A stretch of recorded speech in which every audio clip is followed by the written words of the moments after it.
Bueno, hola a todos, a todas y todos. Vamos a invertir ahora el orden Ujú. de las apariciones. Desde la Corporación Cultural dependiente del municipio de Osorno damos inicio al ciclo de diálogos sobre la historia de Osorno. Agradecemos la participación a nuestro primer diálogo, a los historiadores e investigadores que nos acompañan, a Eugenio Alcamán, muchas gracias, Nelson Bamonde y Paulo Fábrega, quienes desde sus veredas comunes hablarán sobre la historia de Osorno. En forma especial agradecemos a Bernardo Antriao, reconocido agente cultural de Osorno y de la región, quien será el moderador de estos diálogos. Queremos saber, queremos conocer y reconocer nuestra historia, contribuyendo con esto al arraigo de conocimientos que aumenten el sentido de pertenencia a nuestro territorio. Invitamos a la comunidad que se vayan sumando de distintas formas, estos contenidos irán llegando a ellos para mantener en el tiempo este ciclo que se hace con voluntades y con mucho cariño. Así que bienvenidos a todos, muchas gracias chiquillos por su presencia.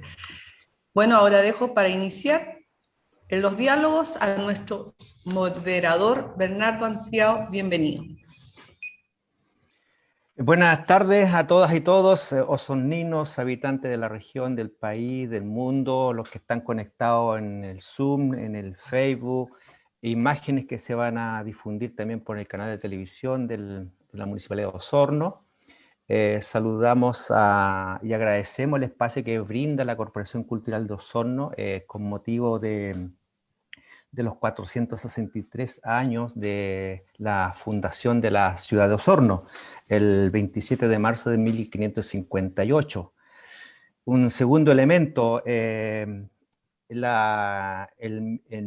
hace 228 años se realizó el Tratado de Paz. En 1796 se inicia el proceso de repoblamiento como fechas. Pero no olvidamos, ¿no es cierto?, los miles de años de Monteverde y los miles de años del sitio paleontológico y arqueológico pareciera ser de Pilauco. Por lo tanto, son miles de años que este territorio ha sido poblado. Parte de los equipos investigadores del sitio Pilauco incluso hablan de los pilauquenses. Nosotros hablamos de los huilliches, previos a todas las corrientes migratorias, producto de diversos procesos políticos, religiosos, militares, de expansión, de conquista, de descubrimiento. Y también quiero tener presente que en la actualidad, dentro de la ciudad de Osorno, en estas centenas de años, en una fecha como mañana, 27 de marzo, también se cumplen 63 años de una de las poblaciones inauguradas en esa fecha llamada la población de emergencia o la población Eleuterio Ramírez. Hay una población también acá en Osorno que se llama Cuarto Centenario porque se inauguró el año 1558. No queremos hablar de fechas necesariamente, ni de nombres de alcaldes, gobernadores, intendentes. Queremos hablar de los procesos que ha vivido este territorio y que creo que están detrás de la importancia de cómo este territorio se ha ido poblando y ha ido generando vida. Un último dato. Hace 42 años se desprendió un último espacio territorial para convertirse en una de las últimas comunas de las 7 comunas de la provincia de Osorno. En el mes de octubre de 1979 se desprendió de la comuna de Osorno la comuna de San Juan de la Costa. Por lo tanto, con esos datos queremos compartir los conocimientos, las informaciones y las reflexiones de 3 personas vinculadas a la historia del territorio. Me refiero al Peñi Eugenio Alcamán Tolosa, antropólogo, historiador, a Nelson Bahamonde de Chiloé, Eugenio es oriundo del territorio mapuche de Quepe, la Araucanía, pero ya una vez cindado en Osorno hace muchas décadas. Nelson es de Chiloé, profesor de historia, historiador, ha hecho muchas publicaciones. Y Pablo Fábrega, también profesor, investigador, y ya ha tenido muchas publicaciones. Todos con un compromiso con la historia del poblamiento de este amplio territorio. La convocatoria se refiere a discernir, a reflexionar, a compartir información. Estamos dispuestos a recibir sus preguntas por el Facebook, a objeto de que los los panelistas puedan enriquecer sus reflexiones. Vamos a tener varios espacios. Vamos a iniciar con un espacio de 15 minutos para cada uno de nuestros invitados. Va a iniciar Eugenio Alcamán, va a continuar Nelson Bamonde y luego Paulo Fábrega.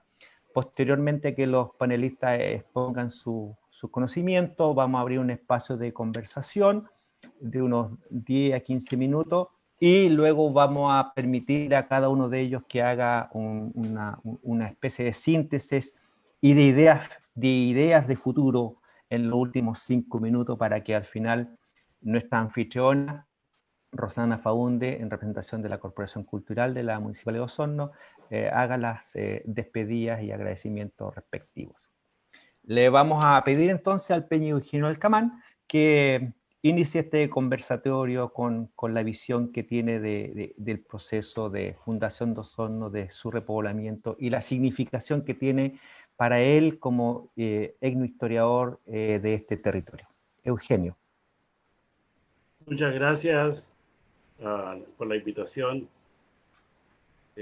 Gracias a Rosana, a Bernardo por haber organizado este evento. Me parece que es muy importante para ir conociendo un poco más la historia de Osorno y de la comuna de Osorno y en general de la provincia de Osorno, que es bastante poco conocida. Agradezco también estar acompañado esta vez compartiendo este conversatorio con Pablo y con Nelson. Ellos, cada uno de ellos, Pablo y Nelson, han publicado libros sobre el Camino Real. Los tengo los dos y creo que ha sido un gran aporte para conocer un aspecto de la historia de Osorno. No solamente de la ciudad, sino también sí, ahí están los libros, sino también en revelar un tanto más, contribuir con ello al conocimiento de la historia de esta región. Yo los primeros antecedentes que tengo sobre el Camino Real, y creo que es un buen gancho para entrar en el tema de la Fundación de Osorno, y lo que ocurrió en ese momento, cuáles fueron las consecuencias que tuvo la Fundación de Osorno con respecto de los mapuche huilliches de esta provincia de Osorno, actual provincia de Osorno. Creo que es un buen gancho, como les digo, entrar a través de lo que es el Camino Real. Yo tengo conocimiento de que el Camino Real existía en el siglo XVI, en lo que se llama el Osorno Antiguo, que es cuando se considera la fecha de fundación de Osorno y se empiezan a contar los años de la actual ciudad de Osorno. Yo no soy experto en el siglo XVI, más bien yo me he dedicado al siglo XVIII y al siglo XIX, pero tengo entendido que era el Camino Real un camino que partía desde Osorno y llegaba hasta Carelmapu, bordeando el río Rahue. Y entiendo también de que era un camino que fue utilizado en el siglo XVI por las tropas españolas para unir Valdivia y a través de Carelmapu llegar hasta Chiloé. Pero nuevamente encontramos referencia al Camino Real en los años 1770. Encuentro información sobre ese camino cuando se intenta establecer misiones alrededor del norte del río Bueno, misiones franciscanas, y en la información de esos años 1770, en los informes de los misioneros y del gobernador de Valdivia aparecen mencionados dos caminos. Este es un asunto que me parece importante de señalar, porque ambos caminos muestran relaciones o evidencian relaciones al interior de los cacicados mapuche huilliche. hay un camino que el gobernador de Valdivia, Mariano Pusterla, lo menciona como la vereda del Rahue. La vereda del Rahue, que se refiere, entiendo yo que se refiere al camino, al antiguo camino real. En la terminología de la época, el término de vereda se refiere a camino de tránsito de personas, ¿ya? Lo cual me hace suponer a mí que el camino real, conocido o denominado así por los españoles, que iba, entre comillas, por la vereda del Rahue, era un camino indígena, un camino mapuche-huilliche, que era transitado por la orilla del río Rahue, camino que, entre paréntesis, actualmente existe. Esa ruta existe actualmente. Está en su mayor parte, no está asfaltada. Y existía en los mismos años otro camino que partía desde la actual ciudad de Río Bueno hasta Osorno, que era un camino que se denomina en aquellos años como el camino interior. ¿Ya? Entonces, a lo menos en el siglo XVIII se da cuenta de que existen dos caminos: la vereda del Rahue, que sería el camino real, denominado así por los españoles, y el camino interior, que se extendería por el Valle Central, ¿ya? Y que unía, como les decía, el Río Bueno con Osorno. Estos dos caminos antiguos, que en mi opinión serían caminos indígenas, transitados por indígenas, y que después fueron usados por los españoles, tienen, en la historia de Huilliche tienen efectos distintos. Me explico. Hacia esos años, 1770, el gobierno de Valdivia, el gobierno español de Valdivia, por supuesto que con el apoyo y el consentimiento de la gobernación de Chile, estamos hablando del periodo colonial, decide penetrar el territorio mapuche-huilliche al sur del río Bueno, con la intención de restablecer el camino terrestre que unía Valdivia con Chiloé. Y la opción de las autoridades de la época fue acercarse al trazado del camino real, estableciendo misiones franciscanas que establecieran relaciones amistosas con los caciques y lograran consentir la apertura del camino antiguo, del camino real. El camino interior, entre Río Bueno y Osorno, fue un camino que fue realmente explorado posteriormente, a fines del siglo XVIII, cuando entra una expedición de castigo a los caciques que se habían alzado en Río Bueno y que habían destruido el fuerte de Río Bueno. Entonces, el camino de la vereda del Rahue, que como les digo, conocido como el camino real por los españoles, denominado así, fue el camino que los españoles quisieron volver a restablecer, volver a usar para lograr esa comunicación o restablecer esa comunicación entre Osorno y Chiloé. Conviene decir que la intención de la corona española, de la gobernación de Chile y del gobierno español de Valdivia, en cuanto a restablecer la comunicación, fue un fin, fue una finalidad muy importante para los españoles, que tuvo consecuencias políticas para los mapuche-huilliche. Me explico. Chiloé era un archipiélago, una isla, que estaba absolutamente aislada del resto de los dominios de la corona española.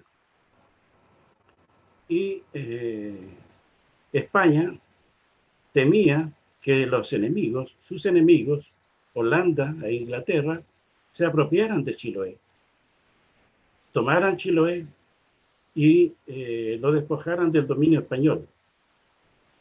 Y frente a esa amenaza de ultramar, se necesitaba para los españoles establecer una comunicación rápida terrestre que frente a esa amenaza el continente pudiera brindarle rápidamente apoyo militar. Conviene decir que el aislamiento de Chiloé era tan grande que las cartas que se enviaban desde Chiloé a Santiago iban a dar la vuelta a Lima y de Lima volvían a Santiago en un trayecto que generalmente duraba 2 años. Entonces, la comunicación más directa y rápida era a través de este camino terrestre que permitiría el apoyo rápido militar. Pero ese fin geopolítico tuvo consecuencias para los mapuches villiches, porque en el ánimo de conseguir la apertura, en la finalidad de conseguir la reapertura de esa comunicación terrestre, se empezaron a establecer juntas de indios al norte de Río Bueno, en Quilacagüín, y posteriormente que concluye con lo que conocemos como el Parlamento General de las Canoas, donde todos los cacicatos que habían participado en esas juntas de indios anteriores, en Tayipulli, en Cuidico, en Quilacagüín, participaron ya para suscribir ese Tratado General de las Canoas en 1793, 8 de septiembre, que surgió a partir de ese interés por conseguir el apoyo de los caciques o el consentimiento de los caciques para permitir la reapertura de esa comunicación terrestre y permitir el tránsito de un correo que llevara la correspondencia entre Valdivia y Chiloé. Obviamente hay un antecedente que es sumamente importante, que se complementa a esta intención de reapertura de la comunicación terrestre, que es el hallazgo fortuito de las ruinas de la antigua ciudad de Osorno, ¿ya? Que fue consecuencia de una decisión de un consejo de guerra en Valdivia, donde se determina o se decide enviar a un capitán español, Tomás de Figueroa, para que castigara a los caciques alzados en la rebelión de Río Bueno del año 1792. Producto de esa expedición punitiva, donde se decapitan a varios caciques y a otros se asesinan, incluidos mujeres y niños, el cacique Iñiel le informa de la ubicación de la antigua ruina de Osorno. Entonces, cuando se hace ese tratado general de las Canoas, en 1793, 8 de septiembre, confluyen esos dos hechos. Uno, el interés por la reapertura de la comunicación terrestre, y en segundo lugar, la reubicación fortuita de la antigua ruina de Osorno, o sea, Osorno antiguo, el Osorno que había sido fundado en el año 1558, ciudad que había sido destruida por los mapuches en la rebelión general del año 1600, junto con otras 5 ciudades del sur del país. Y cuando se ocurrió el magnicidio del gobernador de Chile, Oñez de Loyola. Ahora, estos dos hechos que menciono, el consentimiento de la apertura de la comunicación terrestre por la vereda del Rahue y el hallazgo de las ruinas de Osorno por el camino interior, Son hechos que, en mi opinión, determinaron un tipo de relación política entre el gobierno español, la corona de España, y los caciques mapuche huilliche, que es un modelo de relación donde se reconoce la competencia de los caciques en sus asuntos internos, en la resolución de sus asuntos internos, y se les reconoce a ellos, especialmente en asuntos de aplicación de justicia, y se les reconoce a ellos la autoridad. Cuestión que posteriormente el Estado Nacional Chileno, la República, desconoce absolutamente y establece otro tipo de relación, no solamente con los mapuche huilliche, sino en general con los pueblos indígenas, basado en una ideología francesa del Estado único, donde los ciudadanos deben tener una cultura y un idioma común que se impone a través de la escuela, en donde se desconoce el derecho a la libre determinación y a la autonomía interna, como se reconocía la corona en la serie de tratados que sostuvo no solamente en Chile, sino en América Latina, incluido Centroamérica, en Estados Unidos, en Nueva Zelanda, en varios países anglosajones, ya que el Estado chileno, el Estado Nacional chileno, los ignoró en base a una ideología de la homogeneidad cultural, política y lingüística. Muchas gracias. Eso es lo que puedo decirles por el momento. Muy bien, Eugenio. Justo te iba a avisar que estabas en el tiempo, así que... bueno, Eugenio nos ha puesto el inicio de una línea de tiempo y donde, entre otros aspectos, menciona un trazado en un lugar conocido para los osorninos, el río Rahue, hacia el sur y hacia el norte. Nos pone de contexto las consecuencias que tuvo para los habitantes y los pobladores de ese territorio.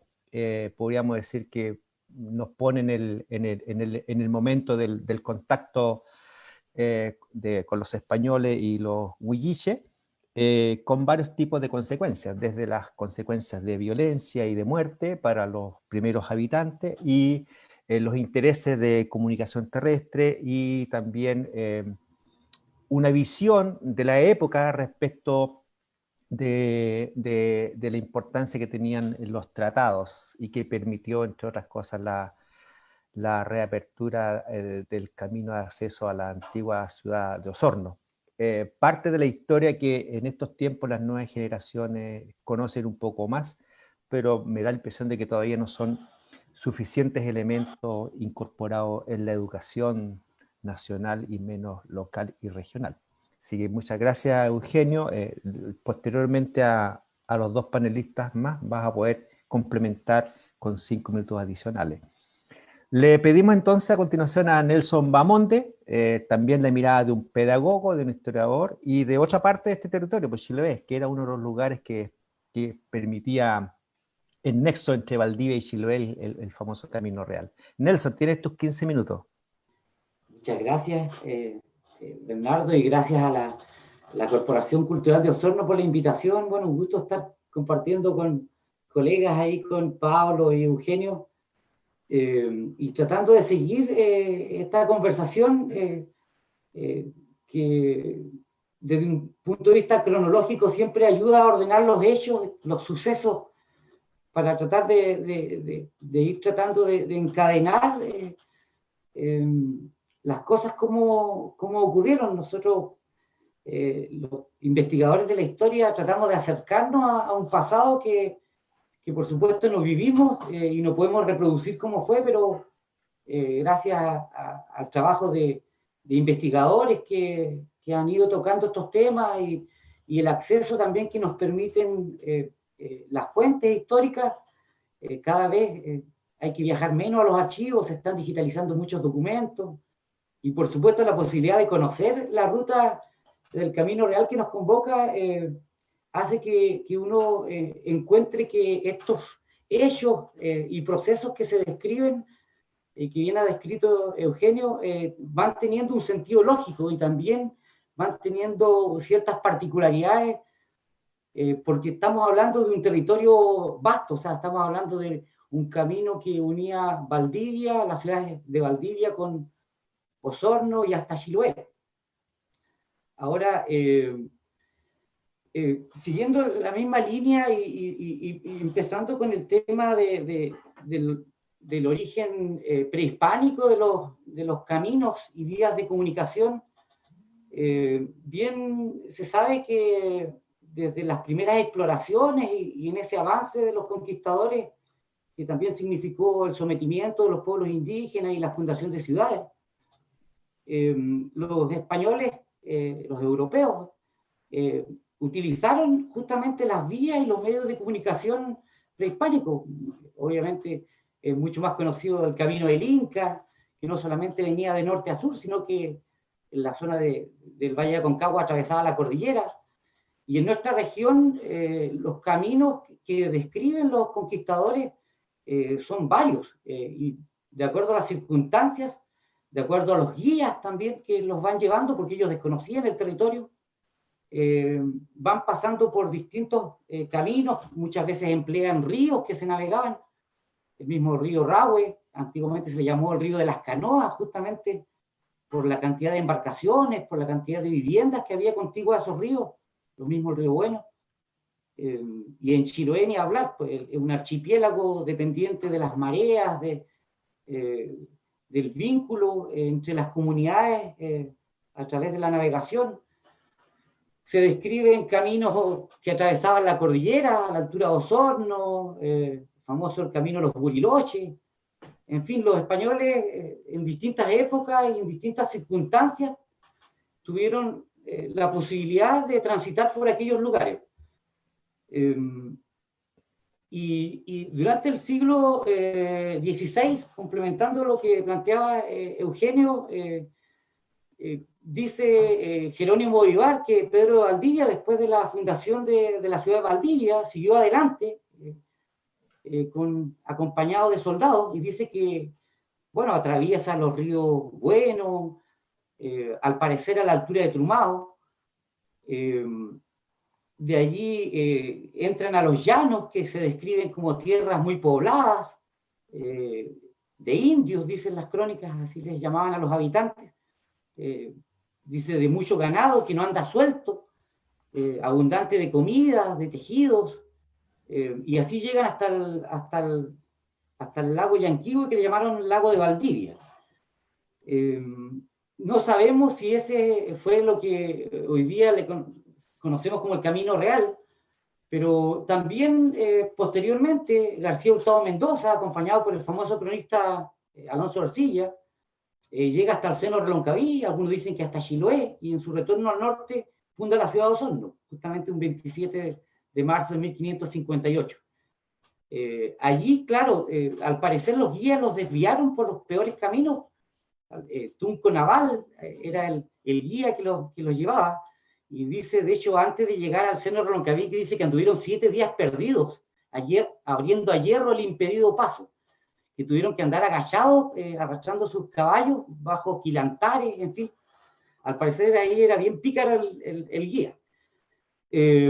Sabemos también que antes de la fundación de Castro, caciques de la isla de Quinchao habrían viajado a conocer a los españoles de Osorno.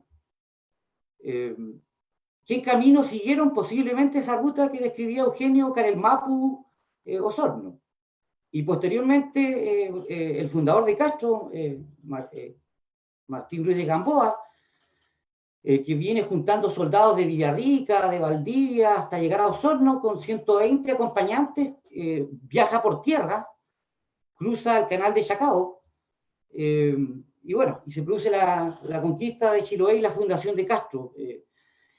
Al parecer en el siglo XVI, el camino que conducía de Valdivia a Osorno era llamado el Camino de los Llanos por los españoles. Y el camino de Osorno a Chiloé, al menos los chilotes le llamaban el Camino de las Carretas. Por ese camino transitaban indígenas y españoles. De hecho, se dice que encomenderos de Chiloé llevaban a a sus tributarios a sacar oro a las minas de Consuelo, a las minas de Millantué, porque en Chiloé no había oro, a pesar de lo que se creía al comienzo. Y bueno, las ciudades, producto de la explotación de los indígenas y del malos tratos, en fin, produjeron enormes riquezas. La ciudad de Osorno llegó a ser una de las más opulentas, Valdivia ni hablar, con todo el oro que se extraía.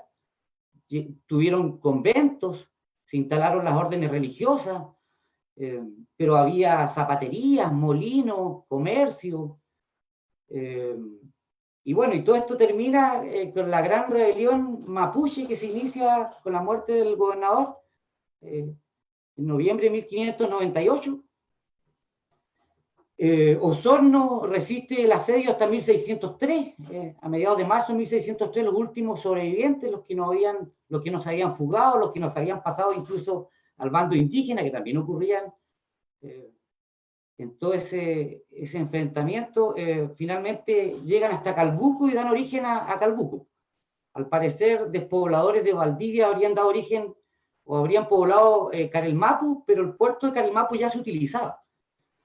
Y a lo largo de la primera mitad del siglo XVII son continuos los enfrentamientos o las entradas de los soldados españoles acompañados por conas, conocidos posteriormente como reyunos, que eran indígenas de Osorno, leales o fieles a los españoles, que habrían algunos marchado con ellos tras la despoblación de Osorno y que se habrían instalado en Calbuco y la isla Adaptado. Y ellos sirvieron de guardia fronterizo en aquella guerra viva que se libró entre españoles y Cunco, en el caso de los españoles tratando de recuperar las ruinas de Osorno, cosa que no pudieron. De hecho, nunca llegaron a Osorno, a pesar que penetraban hasta Puyehue, Río Bueno.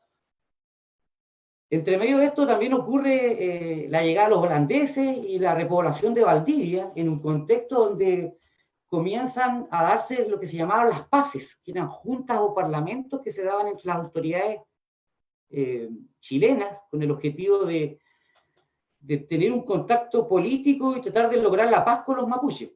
Entre esas paces de Quilín y la refundación de Valdivia comienza, al menos por el lado norte, a cambiar un poco el trato entre españoles y mapuche. Pero desde el lado de la frontera sur, desde Chiloé, fueron, como decía, continuos los enfrentamientos y de hecho eso generó un comercio lucrativo. Chiloé, durante buena parte de la segunda mitad del siglo XVI, desde la conquista y con esta guerra con los indios juncos o osorneses, como les llamaban también, tomaban piezas, como les llamaban, en esas entradas, capturaban indígenas y los vendían como esclavos. Hubo una cédula, de hecho, del rey que permitió el comercio de indios capturados en guerra. Y esto tiene un punto de quiebre el año 1655, en una entrada que hace el ejército español hasta el Río Bueno, donde son derrotados por los juncos, los huilliches, y temiéndose una gran sublevación nuevamente en todo el reino. Incluso se abandona Carelmapu, que era la sede de los gobernadores de Chiloé, a tal punto tenía importancia la guerra en la frontera norte de Chiloé, que los gobernadores residían en Carelmapu, que temiendo que la sublevación se iba a expandir hacia el sur, el gobernador traslada su sede a Chacao, donde va a permanecer el gobierno de Chiloé hasta la fundación de Ancud en 1768. De allí en adelante cesan, al parecer, o son muy escasas las entradas de españoles a territorio junco, huilliche, hasta recién el siglo XVIII, mediados del siglo XVIII, cuando renace nuevamente el interés de romper el aislamiento de Chiloé, incluso Chiloé, para tratar de comunicarse por tierra con el norte, pasaban por Nahuelhuapi, atravesaban la cordillera y entraban al reino de Chile por Chillán. Y su comunicación, en el caso de Chiloé, la comunicación con, como decía Eugenio, con el resto del reino, con el Perú, era vía marítima. Y solo en los meses que se podía navegar. En 1758-59, al parecer, caciques de los llanos del norte del Río Bueno se acercan a las autoridades de Valdivia y les plantean que tienen conflictos con con otras parcialidades del sur, sobre todo. Siempre a los juncos se les culpa de todas las agravios hacia los españoles. Y eso, ese trato hizo que los españoles pudieran comenzar a instalarse al norte del Río Bueno, con misiones y con algunas estancias también. Los españoles de Chiloé siempre tuvieron el plan y siempre le solicitaban, desde 1720 ya decididamente, a la corona, que les proveyesen de suficiente armamento y que tenían, además hay que considerar que en el siglo XVIII la población de Valdivia estaba en aumento y la población de Chiloé también, cosa que no había ocurrido en el siglo XVII. Y dice, los chilotes solicitaban armamento y su plan era entrar a Punta de Trauco, a territorio junco, y reconquistar Osorno, esas pingües tierras, y lograr por fin romper el aislamiento y permitir esta comunicación expedita con Valdivia. Y Valdivia, de su fundación, había dependido del Real Situado, es decir, ser abastecidos vía marítima desde el Perú, cuestión que era súper costosa para la corona. Entonces se planteaba la posibilidad de que esas tierras permitirían abastecer también a las plazas de Valdivia y Chiloé. Se instalan misiones en la década de 1770.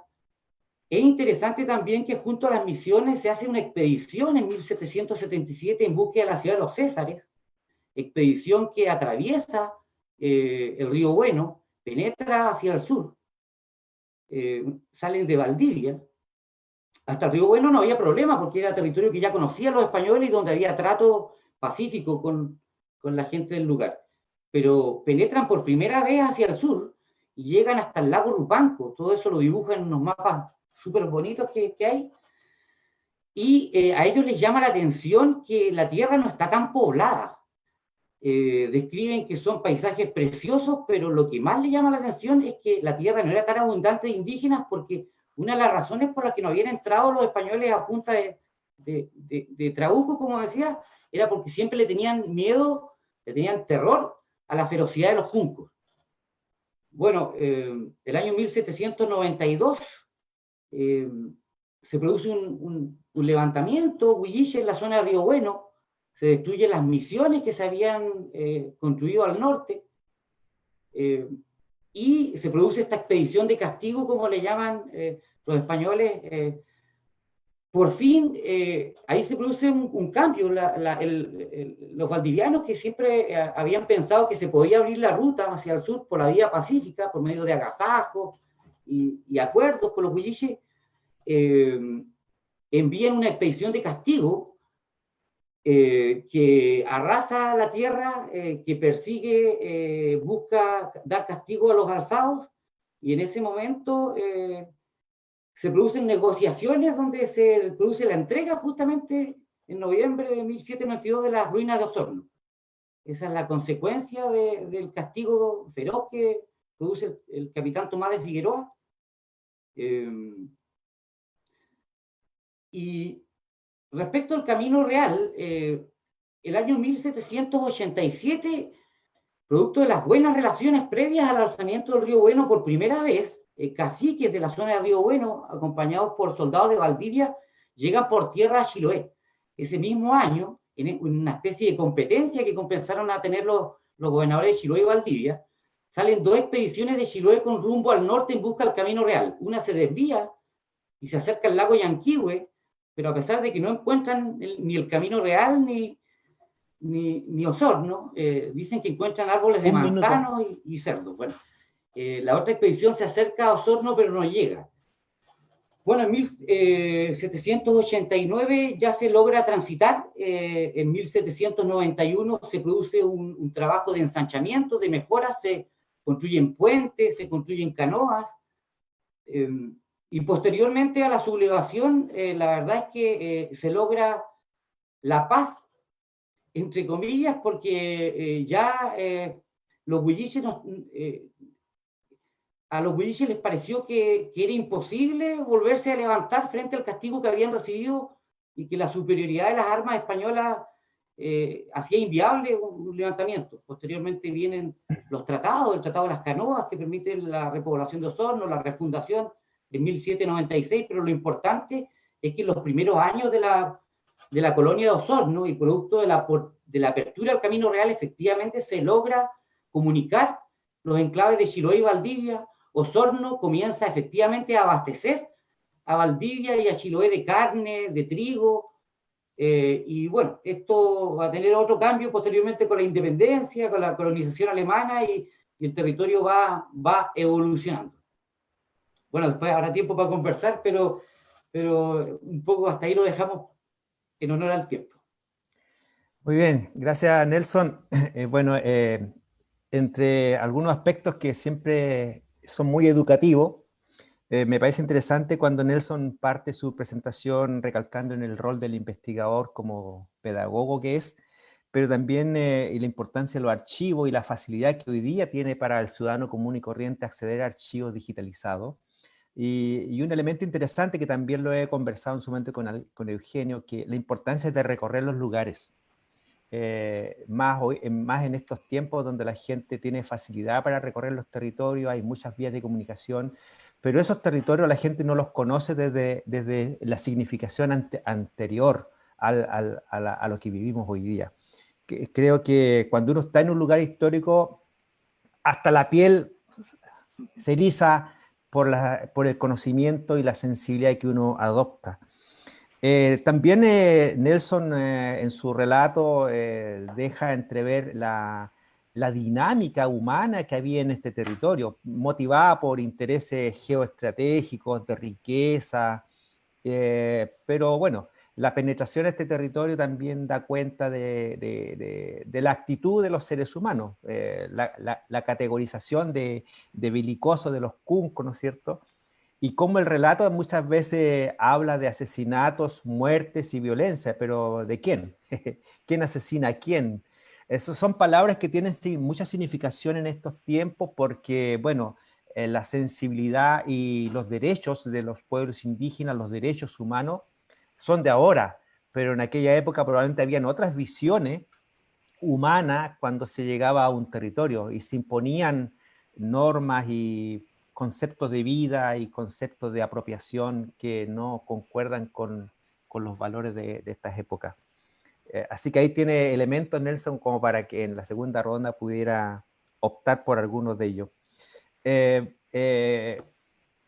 Paulo Fábrega, que es investigador y escritor de un libro también que se llama Camino Real, tiene creo que una segunda reedición, pero tiene una particularidad, Paulo, que tú escribes respecto de en qué situación se encuentra hoy el Camino Real y cómo en la actualidad este camino es conocido, desconocido, cómo ha sido habitado y qué importancia tiene, incluso para las autoridades que encomendaron y financiaron la edición de un libro como el que tú publicaste.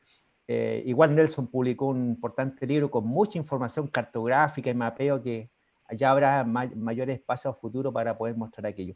Pablo, tienes tus 15 minutos para compartir tu pensamiento. Gracias. Quiero partir destacando el trabajo de la Corporación Cultural, de Rosana y tuyo también de la Municipalidad de Osorno, porque creo que este tipo de diálogo ayuda mucho a comprender mejor dónde uno está parado, cuál es el sentido, cuál es la herencia con la carga y de qué manera uno puede proyectarse en el futuro. Para eso sirve la historia. Y justamente como bien decía Bernardo, yo estoy especializado más en el siglo XX, siglo XIX. ¿Por qué? Porque me interesa sobre todo el tema de la memoria viva. Por eso el libro se llama también Memoria Viva. Está en la segunda edición y estamos ya preparando la tercera edición. Nos interesa el tema contemporáneo porque la historia, obviamente el estudio pasado desde el presente. Entonces, bajo esa mirada creo que es fundamental con los testimonios de las personas. Quería partir con dos aspectos fundamentales, compartir un poco la visión de las personas que tuve el privilegio de conocer en terreno real. De hecho, ahora estoy en Maullín, trabajando acá con las comunidades en otro proyecto de investigación. Y quiero... Pablo, tenemos una interferencia, se te escucha cortado. No sé qué, puedes moverte por ahí. Sí. Se nos quedó pegado Pablo. Entendemos que está en Maullín, quizá en qué sector rural estará.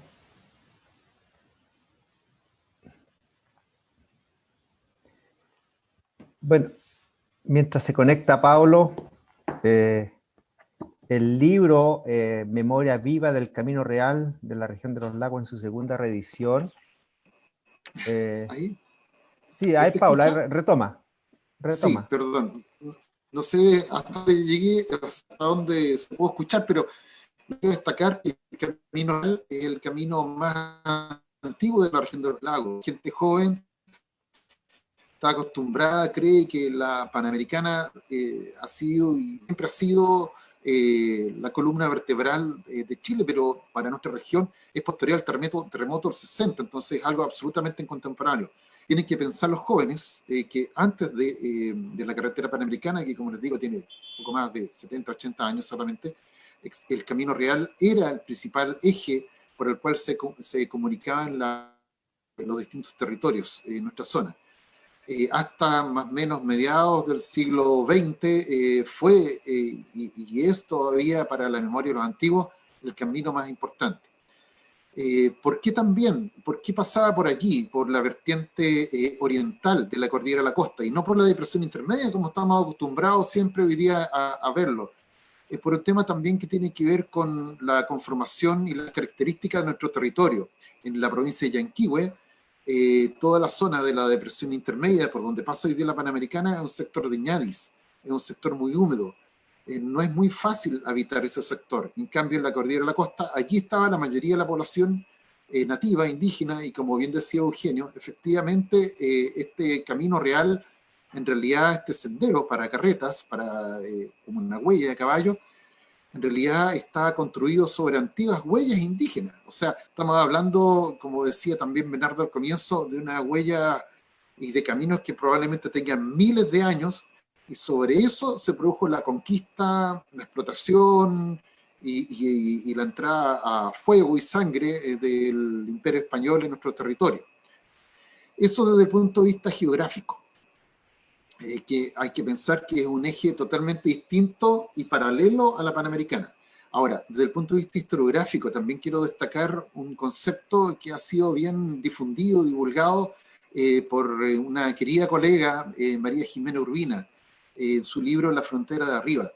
Siempre se habla en nuestra historiografía, y yo creo que los muchachos, la gente más joven, lo reconoce, de la guerra entre los mapuches y los españoles, pero a partir de la línea del Biobío. Ese es el eje y se han publicado, no sé, podría decirse cientos de libros quizás, o decenas de libros sobre ese tema.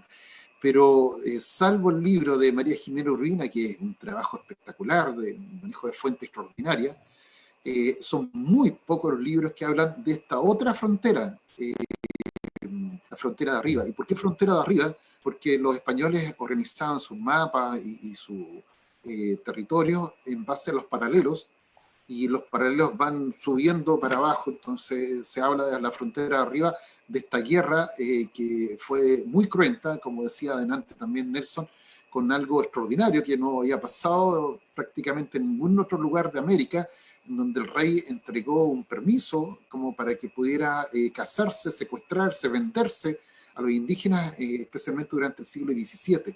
Entonces, este tema no es menor. ¿Por qué? Porque además de que no se ha investigado, se ha creado todo un falso histórico en la versión oficial que se le enseña a los jóvenes en nuestra región de la historia, en donde se dice que cuando llegaron los alemanes a mediados del siglo XIX, todos estos territorios eran territorios vacíos, territorios donde no había población. Y efectivamente había habido una disminución de la población indígena en esta zona que, según los primeros cronistas, estaba muy poblada, el seno de Roncaví, lo que era la provincia de Yanquihue y la provincia de Osorno, pero producto de esta guerra en la frontera de arriba, como señalaba, mucha gente, como en cualquier guerra, escapó escapó más hacia el norte, hacia los llanos de Osorno, o escapó hacia la zona de lo que hoy día es Argentina, de lo que es Bariloche, Neuquén, etcétera. Por lo tanto, allí hay muchas e importantes y antiguas comunidades mapuche y huilliche.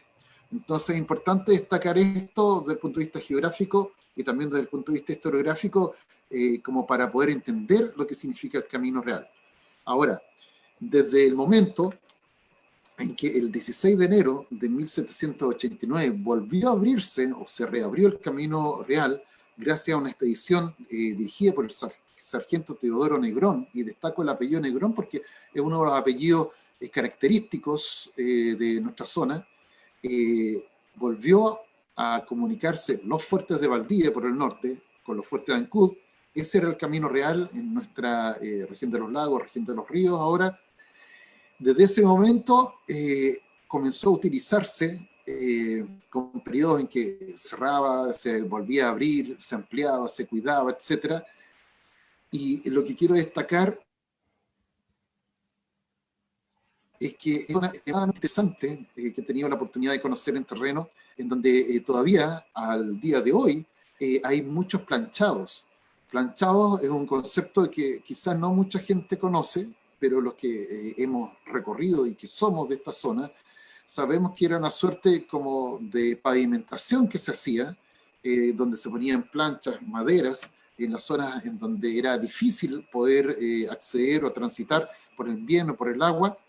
Y lo más increíble es que todavía muchos de esos planchados siguen vigentes, se pueden ver a simple vista, y lo extraordinario es que la memoria antigua de estos vecinos, vecinas del Camino Real, todavía lo mantienen en su memoria y lo mantienen también como una actividad.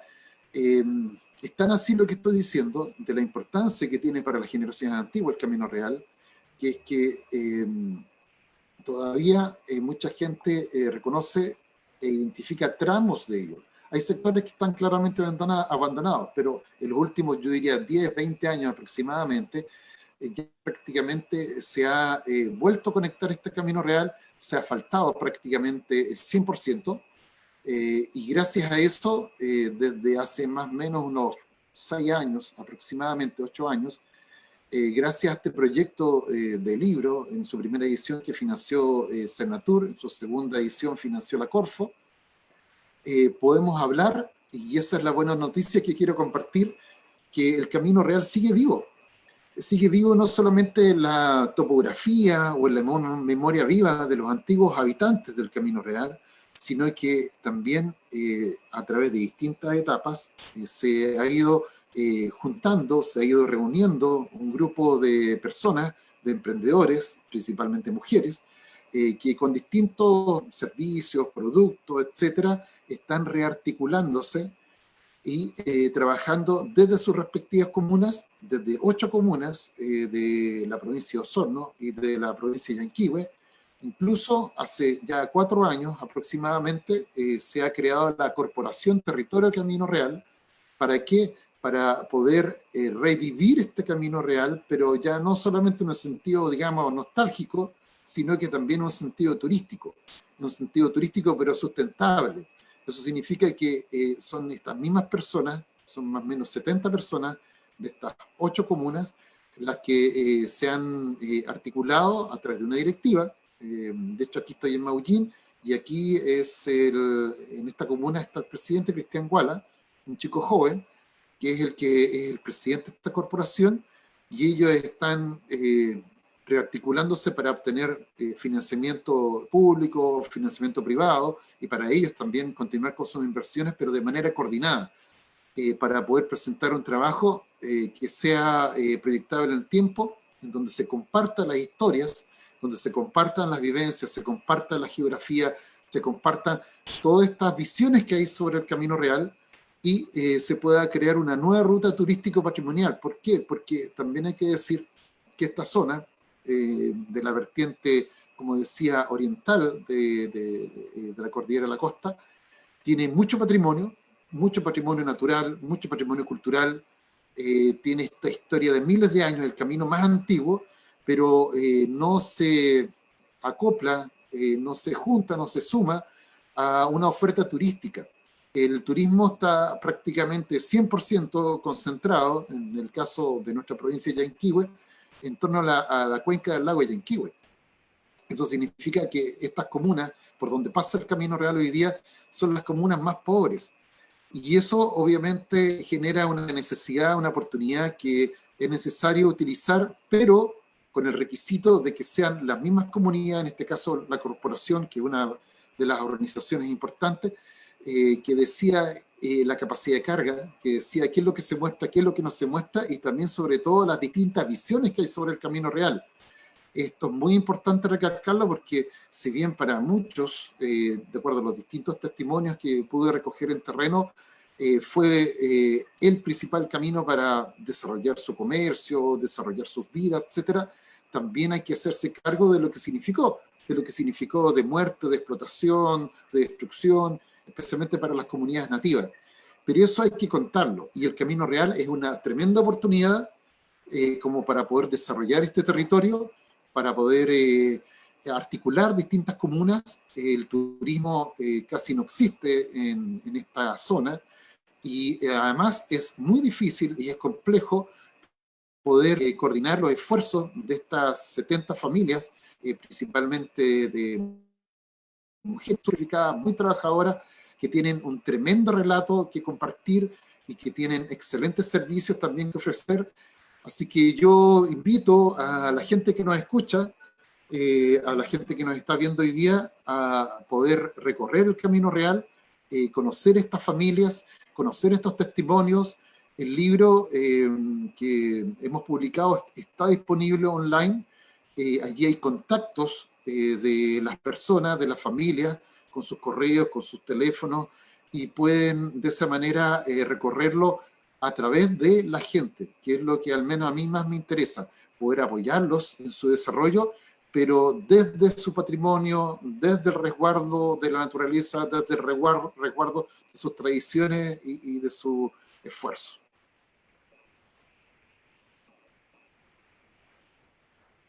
Muy bien, Pablo.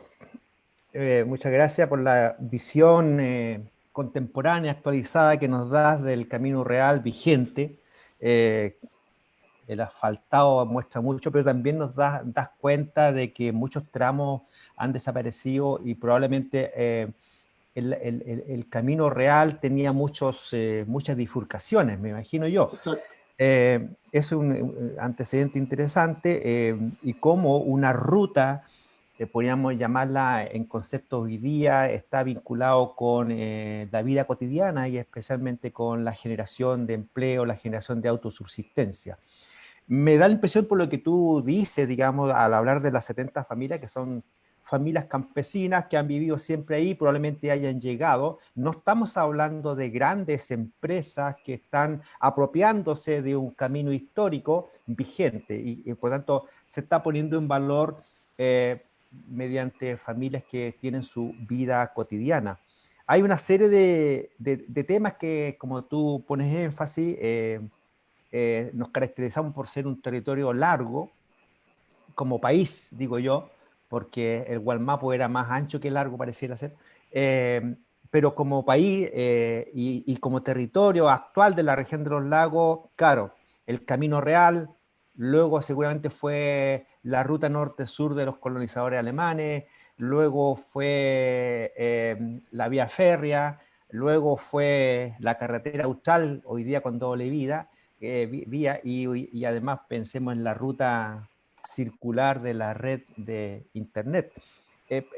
Pero interesante lo que tú planteas desde el punto de vista de cómo se pone en valor un camino histórico, comparado con lo que tú dices, la preocupación de los historiadores, del mundo político, de la gran empresa, de preocuparse de otros fenómenos territoriales y en la región, como que lo histórico no es parte de una línea de futuro.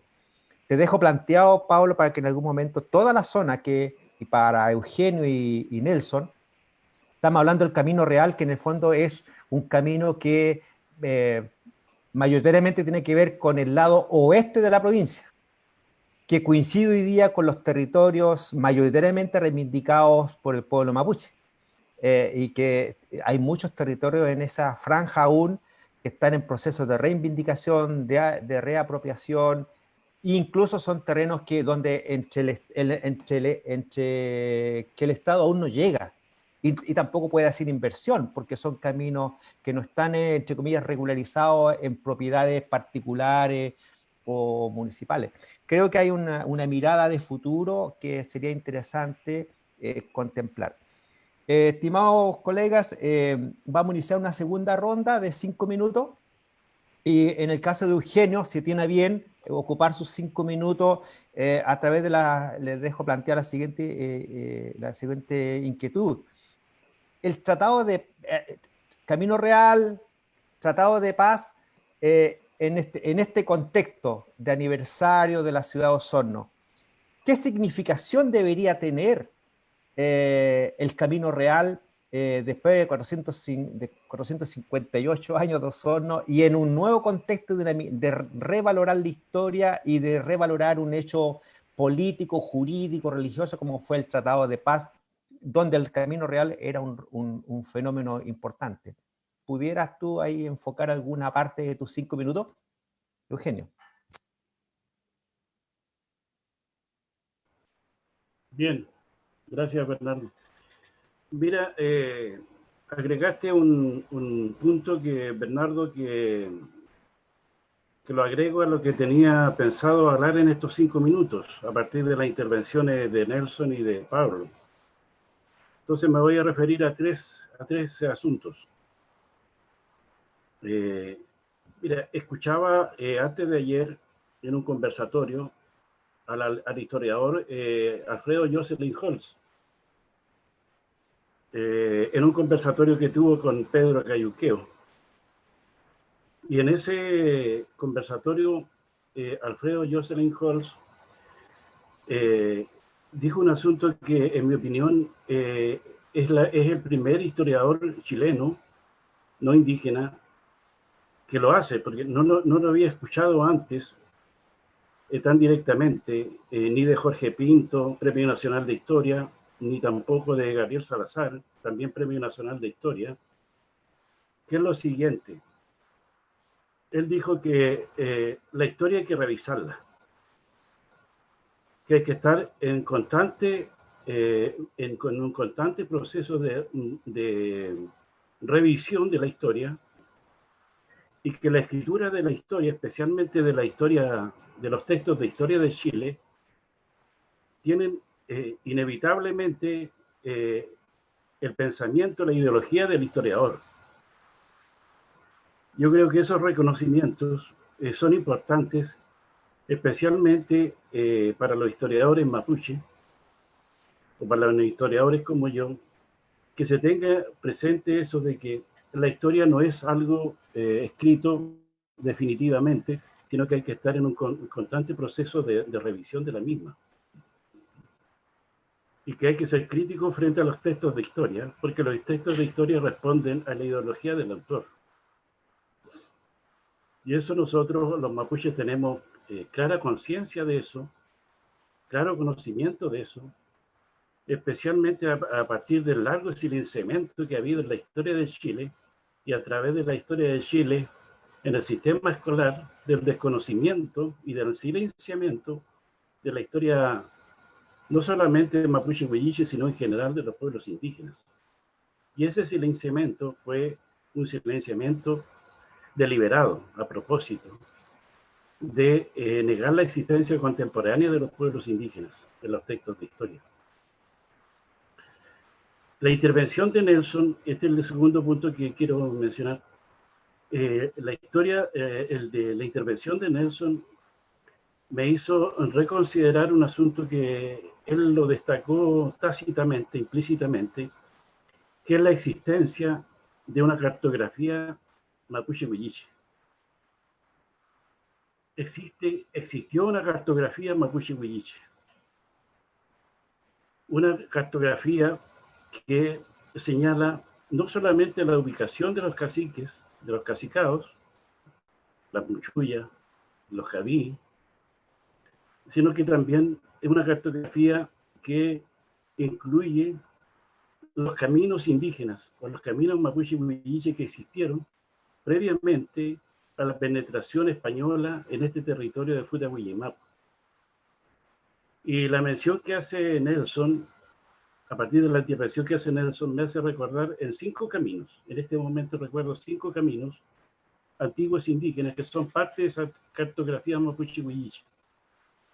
Uno, que es el camino que iba desde Chiloé, Tarenmapu, hacia Nahuelhuapi, que es el camino que cruza o que sigue el padre Francisco Menéndez, ya por el paso de Bariloche, que tengo entendido que es el actual paso Vicente Pérez Rosales. El segundo camino, mapuche-huilliche, es el camino que pasa por lo que es actualmente el paso Cardenal Zamoré, que unía lo que es el territorio de Osorno con Nahuelhuapi, que era un camino que fue utilizado especialmente para lo que es el intercambio ganadero. El tercer paso es el paso que se conoce como de Yifeno, Lago Ranco, y desde el lado argentino como el paso Ilpela, que si bien es cierto comunicaba a Valdivia con Nahuelhuapi, camino que cruzó Guillermo Koch en 1862, si no me equivoco, que también era cruzado, era atravesado y seguido ese camino por los mapuches de Huilliche del sur del río Bueno. A eso habría que agregar los 2 caminos que mencioné anteriormente, que eran el camino interior que unía Río Bueno con Osorno, que fue un camino que cruzó Tomás de Figueroa, y el camino que estamos viendo ahora, que es lo que Mariano Pustel la llama la vereda del Rahue, que es lo que se conoce como el Camino Real. Esos eran caminos indígenas que forman parte de una cartografía mapuche-huilliche. Por supuesto que con el tiempo el trazado de esos caminos varió, ¿ya? Pero en lo fundamental, los caminos actuales siguieron ese trazado que hicieron y que tenían los indígenas y que usaban esos indígenas para distintos fines, ¿ya?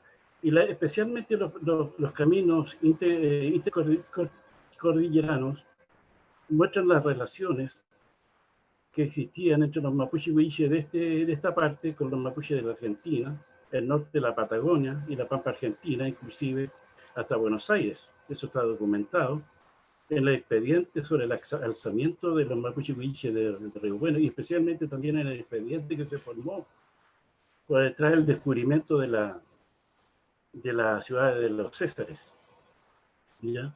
Ese es el segundo punto que quiero dejar en evidencia, al cual me empujó la intervención de Nelson, que es la existencia de una cartografía indígena. Entonces, Camino Real es parte de esa cartografía mapuche-huilliche. El tercer punto y último, lo hilvano con el tema anterior, con el primer tema, con respecto de la revelación que hizo el historiador Alfredo Jocelyn Holst. Y lo voy a hacer a partir de una analogía. Hoy día, actualmente, desde hace unos años atrás, algunos pocos años atrás, cualquier proyecto de inversión privada o de desarrollo emprendido, proyectos de desarrollo emprendidos por el Estado, deben tener en consideración los impactos o los efectos o la incidencia que tienen en la vida de quienes viven alrededor de esos proyectos, sea centrales hidroeléctricas, sea pavimentación de una ruta por el MOP. Hoy día están sometidos a una legislación, la Ley General de Bases de Medio Ambiente, que exige determinar el área de influencia y los impactos que van a tener sobre los vecinos, ¿ya? Y haciendo esa analogía, en mi opinión, en el trabajo nuestro historiográfico, de antropología histórica o de etnohistoria, las decisiones que se toman por parte de la corona cuando hacemos el análisis de ellos, de esas decisiones que tienen efectos prácticos, en mi opinión es necesario también revelar cuáles fueron las consecuencias que esas decisiones tuvieron, en este caso, para la población mapuche huilliche.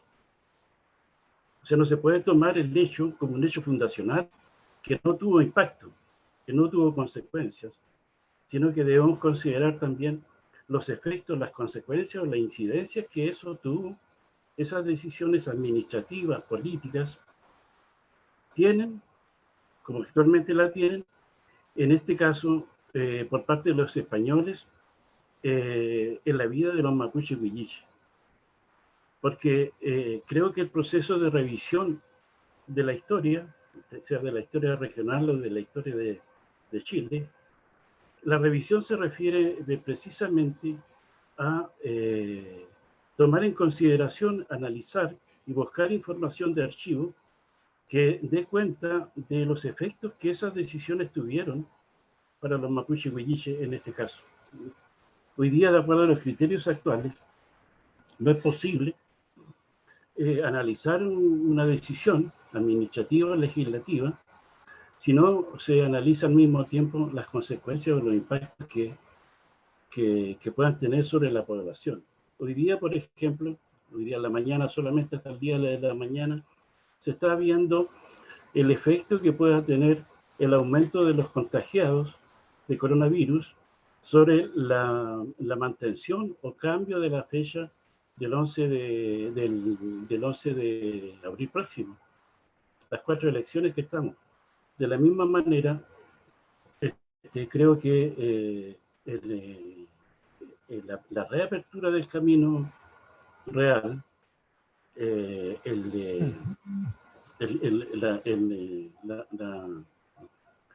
tratado, tuvieron efectos para la población mapuche huilliche. Y esos efectos traté de revelarlos yo en mi intervención anterior. Muchas gracias a ustedes, muchas gracias por compartir, Pablo, Nelson, Rosana, Bernardo, por haber compartido estos minutos y haber tratado de aportar al conocimiento de la historia regional. Muchas gracias. Bien, Eugenio, bueno, pasó volando el tiempo, pero todo vale.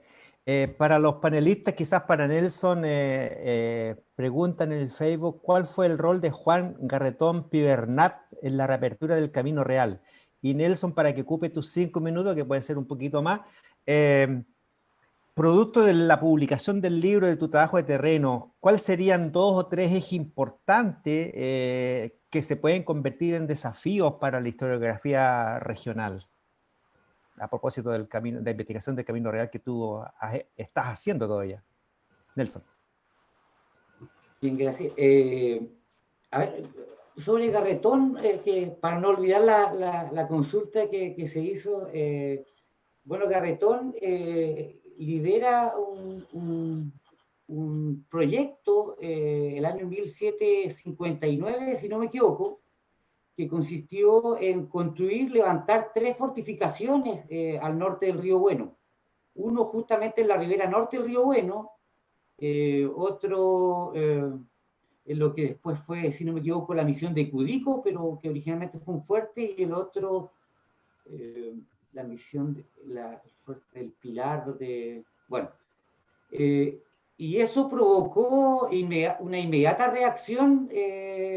Esa fue una sublevación previa a 1792.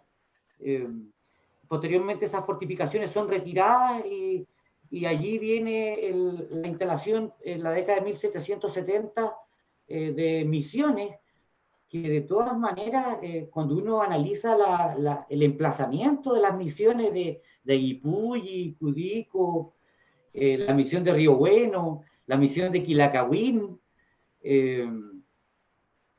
uno logra percatarse que son fortificaciones camufladas. De hecho, están sobre promontorios, se describen en su época rodeadas de estacadas, y siempre con capitanes de amigos y rodeadas de soldados que muchas veces vestían de civil, pero que proporcionaban seguridad a los misioneros. Mira, quisiera señalar además que el Camino Real por mucho tiempo no recibió esa denominación. Creo que por 1791 por primera vez se habla de Camino Real y antes de eso se habla del camino a Valdivia o del camino a Chiloé, depende de la dirección que se tomase, o del Camino Nuevo, recién abierto, también se refiere. Y Camino Real es la denominación de muchas otras calzadas que la corona en el siglo XVIII hizo inversiones, por ejemplo, el famoso paso de Uspallata, a la misma época de Ambrosio O'Higgins, que fue el repoblador de Osorno. También se construyeron casetas, puentes, en fin. Y el Camino Real, como yo decía hace un rato, en la parte norte de Osorno no tenía mayores problemas, se atravesaba por terrenos muy despejados, se cruzaban los ríos en canoas, pero el problema era al sur. Como se había librado una cruenta guerra, buena parte de los territorios igual se habían...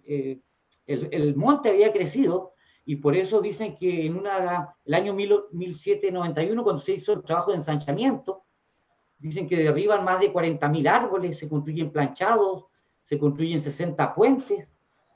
Entonces, bueno, es una obra de gran envergadura que además es paralela. Por ejemplo, el año 1787 también, entre 1787 y 1788, se construyó el camino de Castro a San Carlos, en Chiloé. Es decir, ese también es un camino real dentro de la Isla Grande.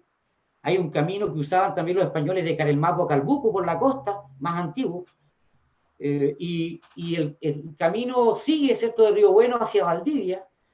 Y es importante porque en realidad el camino de Valdivia a Concepción se había concretado antes. Entonces, en el fondo, la apertura del camino de Valdivia a Chiloé también es la consecuencia de vertebrar el reino nuevamente. Se había logrado a través del Parlamento de Negrete y otros parlamentos comunicar a Valdivia por tierra con Concepción, y de ahí faltaba el tramo hacia el sur. Uno de los temas que a mí me llama la atención de la cartografía que registran los cronistas, los expedicionarios, que muchas veces andaban con artistas, con dibujantes en sus viajes, es justamente que se recoge la toponimia, y la toponimia tiene un significado. Los nombres no están puestos porque sí. Y uno de los nombres que a mí me llaman más la atención, junto con los nombres de las parcialidades, son los nombres de los ríos, porque son las cosas que hay que vadear o construir puentes para continuar la ruta. Y es así como aparecen, no sé, nombres como el río Chuelo, que ahora es el Riachuelo, que de Riachuelo no tiene nada porque en realidad es un enorme río, y que sin embargo, cuando uno recorre hoy día este camino que está prácticamente pavimentado, muy bien mantenido por parte de Vialidad, hay una manía de bautizar y ponerles nombres muy creativos a los puentes que construye el Ministerio de Obras Públicas. Para mí, cuando uno va cruzando un río, uno lo que quisiera saber es qué río está atravesando, y muy pocos puentes señalan el nombre del río por el que uno está cruzando. Y uno, sobre todo como historiador, cuando quiere recorrer la ruta, uno va tratando de seguir al pie de la letra todos los datos que ha ido recopilando, y no sé si es una gran idea, no sé si es una gran problemática, pero creo que no solamente en el caso de los ríos, en el caso en general de la reconstrucción de la historia y cultura local, saber el nombre de las calles, saber el nombre, en los sectores rurales no solamente está el nombre de la localidad, dentro de la localidad hay muchos sectores que tienen nombres y que significan muchas cosas, y esa ha sido una práctica que yo he empleado bastante, trabajando sobre todo en la historia de sectores rurales, y entrega mucha información acerca de los lugares, de sucesos que allí han ocurrido. El Camino Real está lleno de historias. O sea, cuando en 1600 la ciudad de Osorno estaba asediada por los huilliches, Castro fue asaltada por holandeses y los osorninos los socorrieron a través de este camino de las carretas, como se le llamaba. En 1820, los españoles que llegan arrancando de Valdivia a Chiloé son despachados de vuelta por Quintanilla y los manda a recuperar Valdivia, y se produce ahí el enfrentamiento del Toro, también en el Camino Real. Entonces, esto tiene muchas historias, y a nosotros que nos gusta también la microhistoria, esto está lleno de personajes, así como preguntaron hace un rato por Garretón, o Fábrega mencionaba a Teodoro Negrón, pero la vida, no sé, del cacique Cachiguala es una vida de novelas. Hay gente de Chiloé que no conoce Valdivia, Cachiguala viajaba de su comunidad a Valdivia, viajó a Chiloé, en Chiloé se encontró con la expedición de Malaspina, que es la expedición más grande científica que hizo el Imperio Español, y lo dibujaron, lo retrataron a él y su hijo. Cachiguala participa en la entrega de las ruinas de Osorno, participa en el levantamiento de 1792, fue un gran político, un hábil político, sobre el que se podría escribir mucho. O sea, Tomás de Figueroa, el héroe para los españoles, el que encontró Osorno, un criminal para la memoria huilliche por la cantidad de crímenes que cometieron para dar castigo. Posteriormente, el que protagoniza el motín de Figueroa para impedir que se levante el primer Congreso Nacional en 1811 y es ahorcado ese mismo día, en una conjura que organiza la Real Audiencia.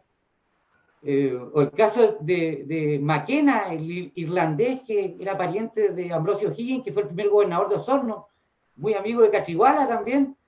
Maquena es uno de los que produce el quiebre entre o'higginistas y carreristas cuando en Mendoza los exiliados se van a duelo y un hermano de José Miguel Carrera mata a un o'higginista como era don Juan Maquena, que en ese momento era un patriota que estaba en Mendoza después del desastre de Rancagua. En fin, la historia es amplísima, la historia de cada comunidad, como digo, en la toponimia, en los apellidos y sobre todo en recorrer los lugares, uno se da cuenta que no solamente se construyeron fortificaciones, se levantaron misiones, se repartieron tierras, hay muchas dinámicas y posteriormente, bueno, hay todo un tema, así como para no alargarme más, cuando Pérez Rosales produce el gigantesco incendio, muchos vecinos culpan a Pérez Rosales del deterioro del Camino Real porque se destruyen puentes y muchas obras que se habían mantenido.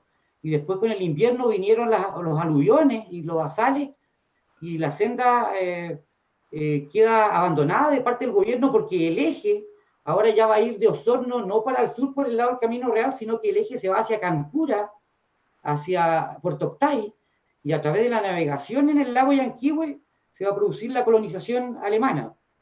Posteriormente, cuando llega el ferrocarril a Puerto Montt en 1912, y se construye ese mismo año el ferrocarril de Castro a Ancud, se había planificado un ramal que llegaría, se supone que casi hasta el otro lado de Maullín, siguiendo la antigua ruta del Camino Real. Esto en parte se concretó en 1940, dando origen a los muermos, y cuando hoy día uno recorre esos territorios se da cuenta de que la actividad forestal que se desarrolló ahí a partir de la entrada del ferrocarril fue tremenda. O sea, esos antiguos bosques que había que penetrar y que siempre eran la parte más dura de Osorno hacia el sur, en realidad hoy día no solamente fue deforestado, hoy día está reforestado con plantaciones de pino, produciendo una catástrofe ambiental que produce sequía en verano, cuando uno habla con los vecinos que no tienen agua para sus animales. Hay todas unas problemáticas que se están desarrollando en esos territorios que también son interesantes de conversar.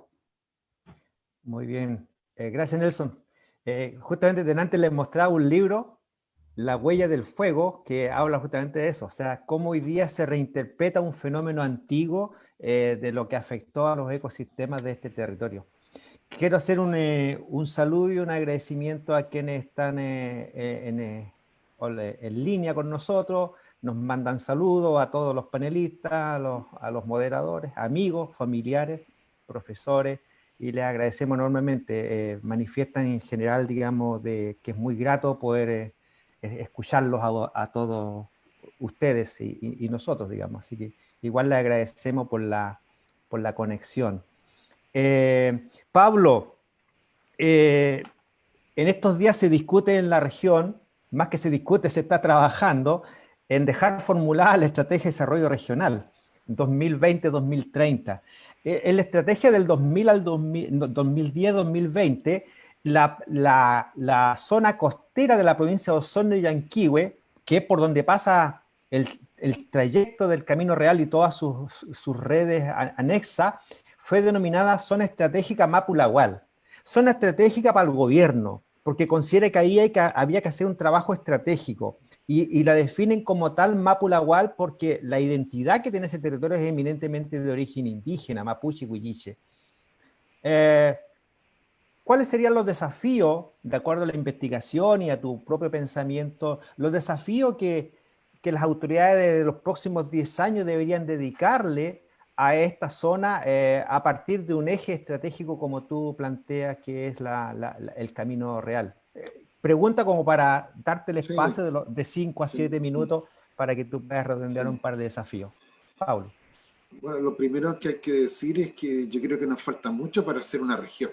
O sea, la provincia de Osorno, Chiloé, Yanquihue, Palena son mundos aparte, y por eso me alegra mucho esta convocatoria, porque en general no hay mucho diálogo cultural, porque hay poca integración entre las distintas provincias y distintos territorios. La administración o los límites administrativos actuales son más bien impuestos, heredados de la dictadura. Entonces es difícil hablar de estrategia de desarrollo si todavía yo creo que no nos vemos como región, porque no es desde abajo. Ahora, dicho eso, yo creo que el principal desafío, para responder lo que decía Bernardo, tiene que ver justamente con reforzar, trabajar, desarrollar el tema de la identidad, la historia regional, pero desde las comunidades, no desde, digamos, solamente el mundo académico. En esa perspectiva, yo creo que nos falta mucho. Y quiero graficarlo con una anécdota que nos pasó justamente en Osorno. En una de las etapas de este trabajo que hicimos con distintos emprendedores, distintas comunas, todavía me acuerdo, ¿cómo que se llama? Este casino que hay de los artesanos, que es un recinto muy antiguo. Le pedimos a la consultora que pudiera recibir a, no sé, 100 personas, 150 personas en una de las etapas de cierre de este proyecto, con muchachos, muchachas que pudieran de alguna manera representar estas identidades que hay en el camino real. Entonces, igual que en el libro, una persona, un chico se disfrazó, entre comillas, de español, otro, una niña de huilliche, y el tercero, la instrucción era un chilote. Y lo impresionante fue que cuando yo llegué en ese momento no estaba el chilote, había desaparecido y había sido cambiado por un alemán. Y eso que para nosotros es fuerte, violento. ¿Por qué? Porque los alemanes obviamente hicieron una gran contribución a la historia local, regional. Son los últimos en aparecer en el camino real por lejos. Y además destacar que justamente de las comunidades españolas, indígenas, esa fusión surge los chilotes y ellos no aparecían en Osorno. Entonces eso me parece que es tremendamente injusto e incorrecto. ¿Por qué? Porque hay que decir y recordar también, especialmente para los más jóvenes, que el camino real fue construido principalmente por hacheros chilotes. Las distintas autoridades, las distintas personas en esa época destacan en sus escritos que los chilotes eran quienes más conocían, más trabajaban, y ellos fueron los que a través de distintas generaciones y con un tremendo esfuerzo en condiciones totalmente distintas hoy día, fueron los que crearon y habilitaron el camino real desde el sur. Y aunque se enojen conmigo los amigos valdivianos, hay que destacar que esa estrategia más pacífica que llevó a cabo Mariano Gusterla y que efectivamente desde el norte comenzó a penetrar hacia el sur, hacia Chiloé, fue hecha básicamente por lo que era Valdivia en esa época, que era un presidio. Valdivia controlaba básicamente el entorno de la ciudad de Valdivia, de los fuertes de Valdivia, pero era básicamente un presidio. Entonces, quienes trabajaban desde el norte eran presidiarios. Incluso hubo varios proyectos para llevar gente desde Chiloé hacia Valdivia para también desde el norte construir el camino real. Entonces, es importante destacar que, en mi opinión, la principal identidad de la región de los lagos es principalmente la cultura, la identidad chilota, que es una mezcla de los elementos huilliches, indígenas, puelches, pollas, chonos, huilliches principalmente, y también de la herencia cultural religiosa. Hay que recordar que el Camino Real fue un lugar de articulación no solamente militar, económico, sino que también religioso. La Virgen de Nuestra Señora de la Candelaria, en Carelmapu, era, digamos, el peregrinar normal, común, de todo este vasto camino real, no solamente de la zona cercana. Entonces es importante como elemento de fusión cultural.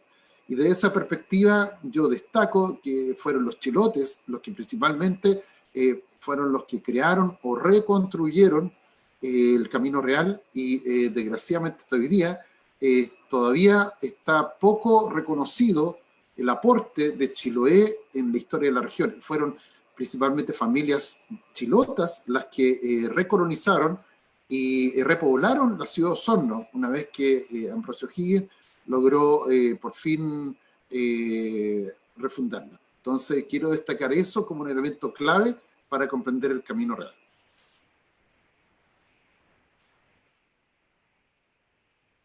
Muy bien, Pablo, muchas gracias.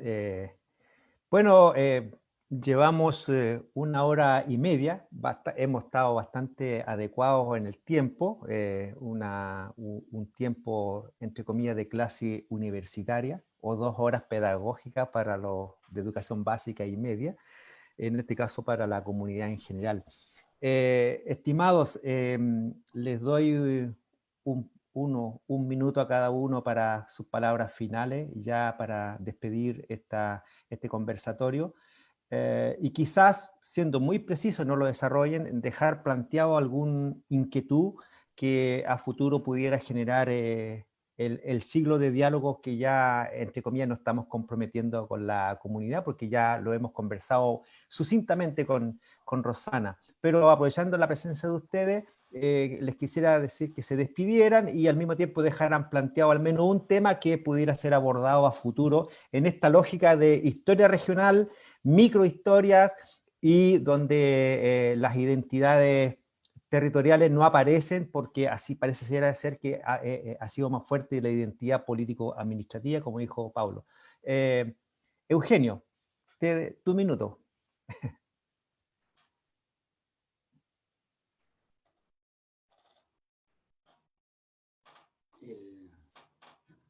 El micrófono.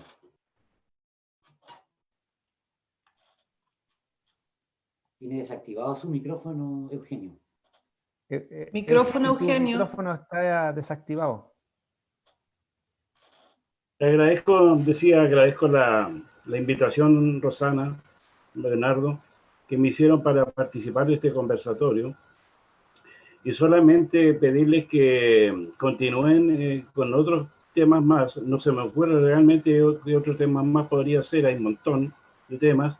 Véanlo ustedes, eso, pero es importante que se siga este ciclo de conversatorios con con nuevas actividades, porque realmente creo que Nelson lo planteó, es necesario ir revelando lo que es la historia regional, y es cierto también lo que dice Pablo, en el sentido, digamos, que todavía no se conforma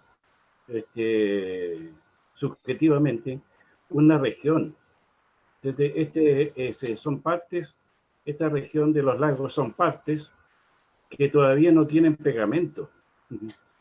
¿Ya? Entonces, esa integración, por lo menos subjetiva, y a partir de la historiografía, es importante irla revelando a partir de este ciclo de conversatorio que entiendo que se iniciaron con que es el primer conversatorio. Así que los estimulo, Rosana y Bernardo, para que continúen organizando otros conversatorios. Yo estoy disponible para cuando ustedes lo requieran. Muchas gracias. Muchas gracias, Eugenio. Se queda registrado tu ofrecimiento. Nelson o Pablo. ¿Parto yo? ¿No? Sí, Nelson. Ya estoy embarcado. Oye, bueno, muchas gracias por la invitación, y sabe que yo quisiera cerrar con un reconocimiento a los precursores de la investigación histórica, que son los que nos han permitido avanzar, que son los primeros que escribieron sobre estos temas y los que nos hacen preguntarnos qué otra cosa se puede aportar. Hace poquitos meses falleció el cura Guarda, el padre Gabriel Guarda de Valdivia, que ha trabajado entre sus temas el Camino Real, el tema de las fortificaciones, en fin.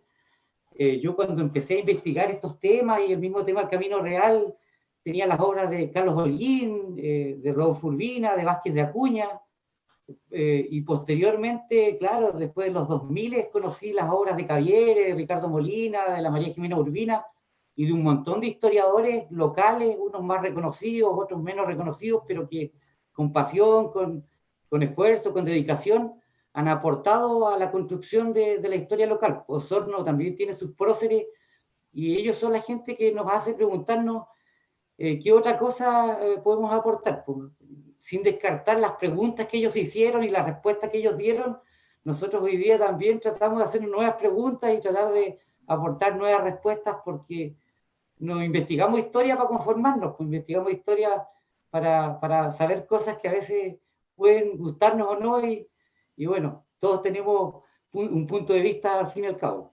Así que la historia la hace el historiador y es parte de su época también. Mañún, Peña y Nelson. Pablo.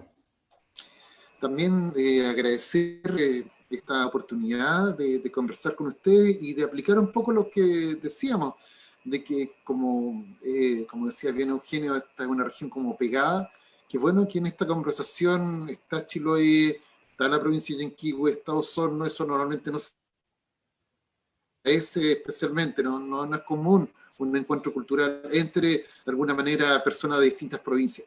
Ahora, mi invitación, mi sugerencia, aparte de que obviamente siempre pueden contar conmigo, es invitar a los auditores, a las personas que nos están viendo, a poder preguntarse ellos mismos cuál es su vinculación con el Camino Real.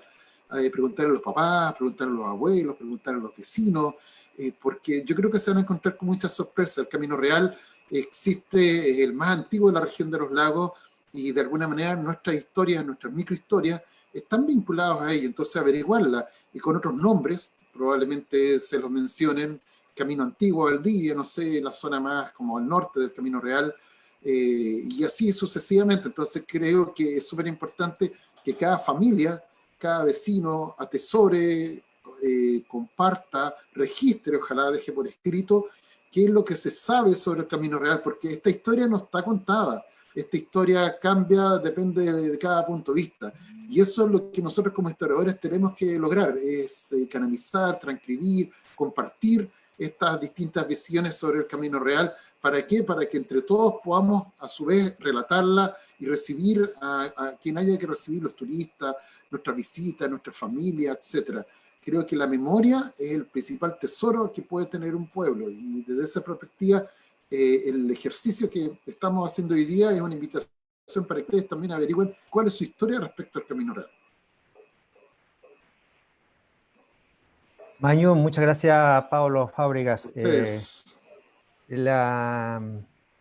Bueno, le agradecemos por la disponibilidad que han mostrado para futuros conversatorios, futuros NUTRAM.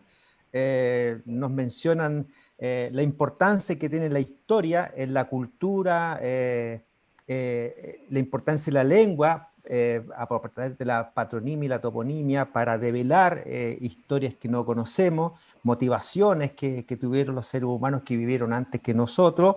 Y me da la impresión de que no se ha dicho explícitamente, parece ser la desconexión que tiene el tipo de historia actual en la educación, en el desarrollo, en la división política administrativa, en la política que generan las autoridades, muy desconectada de la historia. Me da la impresión de que, yo creo que para nadie para nadie, digamos, es mentira, que hay más preocupación por la economía que por la historia, ¿no es cierto? Bueno, Pablo nos plantea la importancia de seguir haciéndonos preguntas, y en especial nos plantea un desafío de analizarnos respecto de nuestra vinculación con uno de los caminos más antiguos, como es el Camino Real. Yo no quiero dejar de pasar la oportunidad de que las ideas son cíclicas, y Rosana, a propósito de cada visita que uno va a hacer al Centro Cultural, siempre sale comprometido. Sin querer, la Rosana retoma una idea que se desarrolló en Osorno entre los años 93 y 95, a través del Museo Histórico de Osorno. Le damos un saludo a Gabriel Peralta Vidal, donde muchos de nosotros fuimos partícipes de los, no sé llamarlos talleres, jornadas, seminarios de historia regional. Fueron 7 boletines, este es el primero. que quedaron sistematizadas las presentaciones de historiadores locales, regionales y nacionales, en largas tertulias y Nutrán que tuvimos, quedaron muchas preguntas. Yo creo que cada boletín debe tener al menos unos 10 o 12 artículos ya al respecto, pero como todos los boletines fueron circulaciones restringidas, uno se pregunta, ¿y estos 7 boletines habrán sido usados por los profesores de las escuelas municipales de Osorno en estas 2 últimas décadas? ¿Fueron conocidos por otros historiadores más avesados? Son preguntas que nos hacemos muchas veces quienes vivimos en este territorio del Chauracaví, Chauracahuín, la ciudad de Osorno, y agradecemos a Nelson y Pablo que no siendo de Osorno, así comprenderán también más a esta ciudad que me da la impresión de que sigue siendo la ciudad de los Césares porque nadie la encuentra.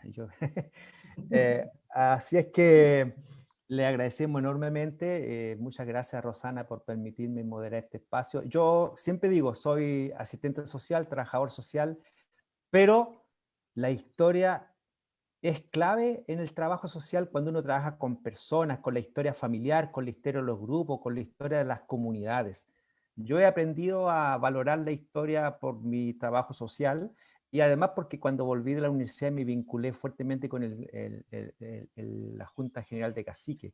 Si no conoces la historia, si no conoces la cultura, si no eres capaz de trazarte trazos largos para entender por qué somos como somos, es muy difícil trabajar con la gente. Y lo digo porque el momento que estamos viviendo de un cambio de era en Chile, ojalá que sea un cambio constitucional importante, no se va a entender si no se discute de la historia y la cultura.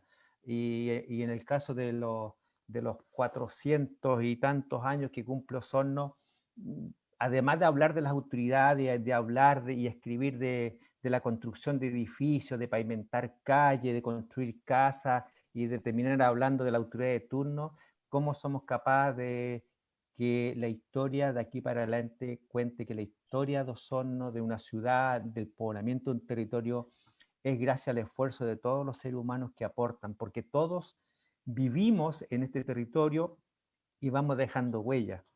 Yo no debo terminar esto cuando autoridades de turno izan pabellones patrios de las corrientes migratorias y no izan el símbolo principal de un pueblo originario que es el pueblo huilliche. La famosa Plaza de las Banderas hasta los días de hoy le hace un reconocimiento a las corrientes migratorias y no le hace un reconocimiento a quienes además se vieron forzados a firmar un tratado de paz para reconstruir la ciudad.